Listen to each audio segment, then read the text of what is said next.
let's get started. Let me share my screen. Cool. So if you aren't familiar with what Plaid is traditionally, Plaid is usually a way that you link your financial institution or bank account to a product. So if you've used various like fintech products or crypto exchanges or just about anything that touches bank accounts, you probably use Plaid, at least in the US, to connect that. And I'll show again what that looks like really quickly.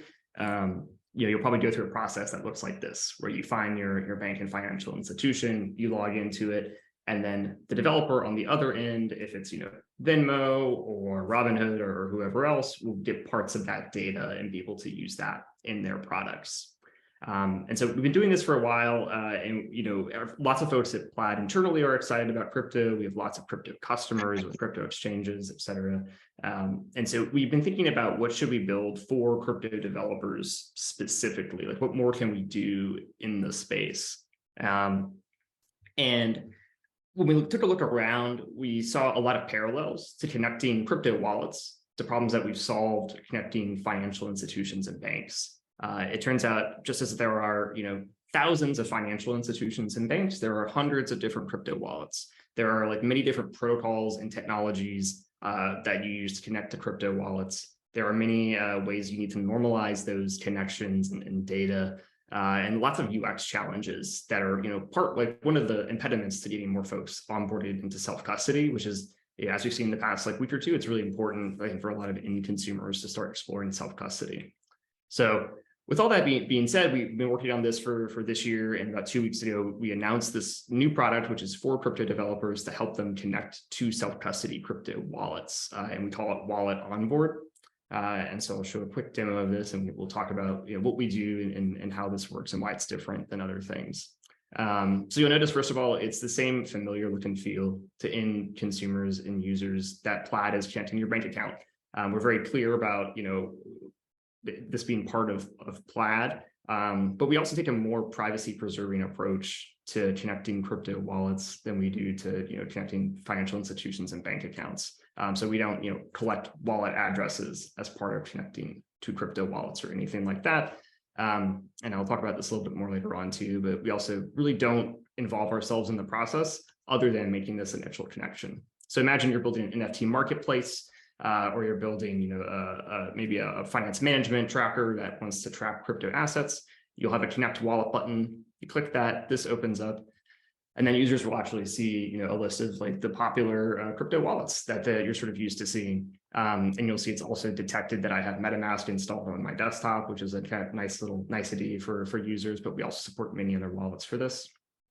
And as we kind of like dive deeper into each of these experiences, we actually take the time to optimize and tailor each connection experience to the platform you're using right now, what each wallet supports, and make sure we really try to optimize the conversion rate of that experience. So like for MetaMask, it's detected I have the extension, it kind of guides me to this, but if I want to connect to the MetaMask mobile app, I can scan this QR code under the hood and do that.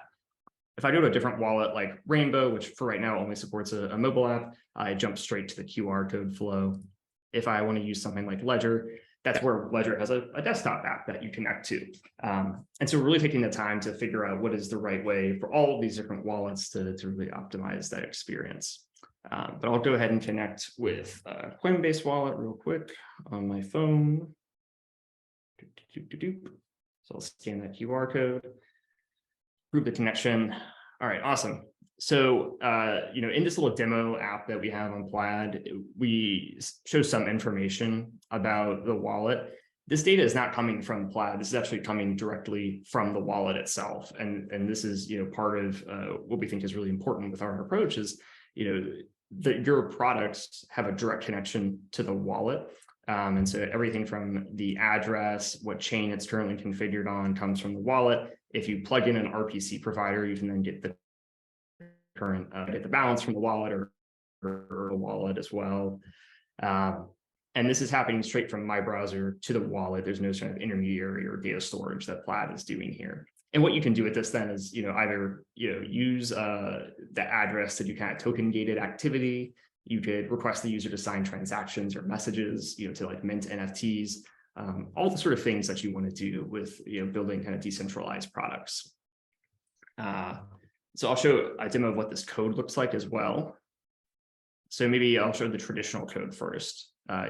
Usually, if you want to integrate crypto wallets, you might do something like this, where it's pretty easy to support just browser plugin wallets. You can use window.ethereum to do that. You'll call some API calls on it.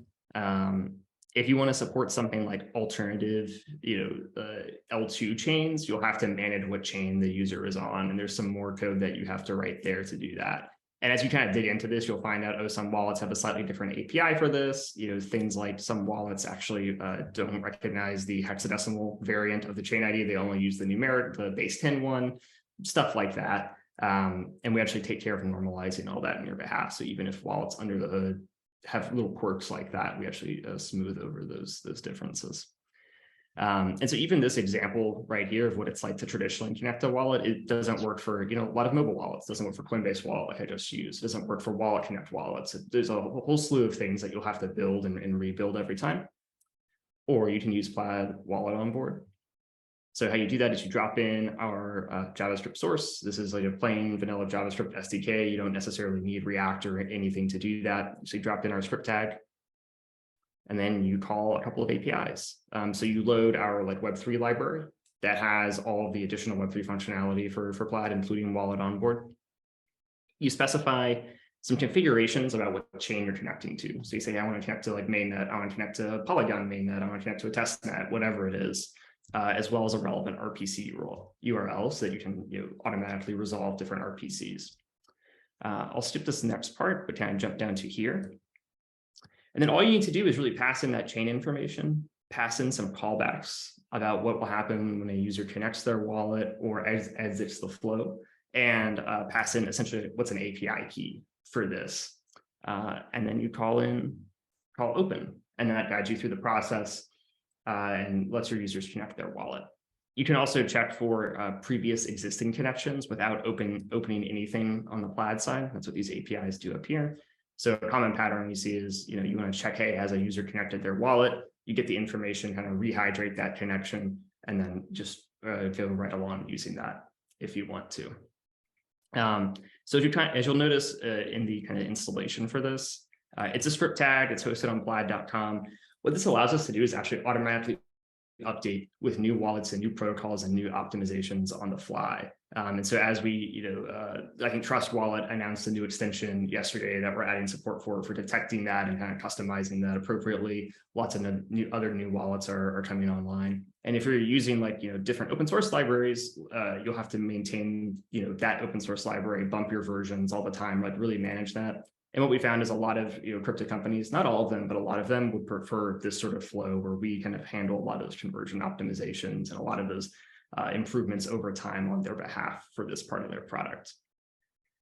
And so, yeah, it's a really simple integration. If you're connecting to wallets as part of your product, it takes, probably less than an hour to do this from what we've seen, but you kind of, might expand the list of wallets you support, improve the UX. I haven't even demoed on mobile, for example, how we sort of do app-to-app authentication to connect wallets. There's a whole host of technical challenges there that we also solve on your behalf, which is pretty nice. And so you can kind of see it on different, products and websites. So for example, this is a company called Spiciest. They're sort of like a market maker for NFTs. Apparently their sign out function might be a little broken. Refresh. There it is. Does that work? There we go.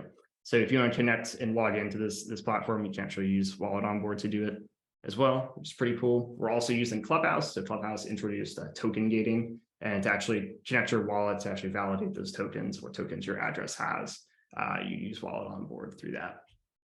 And to kind of sum up these different use cases, if you're still thinking about these, token minting and token gating, pretty common use case for connecting wallets.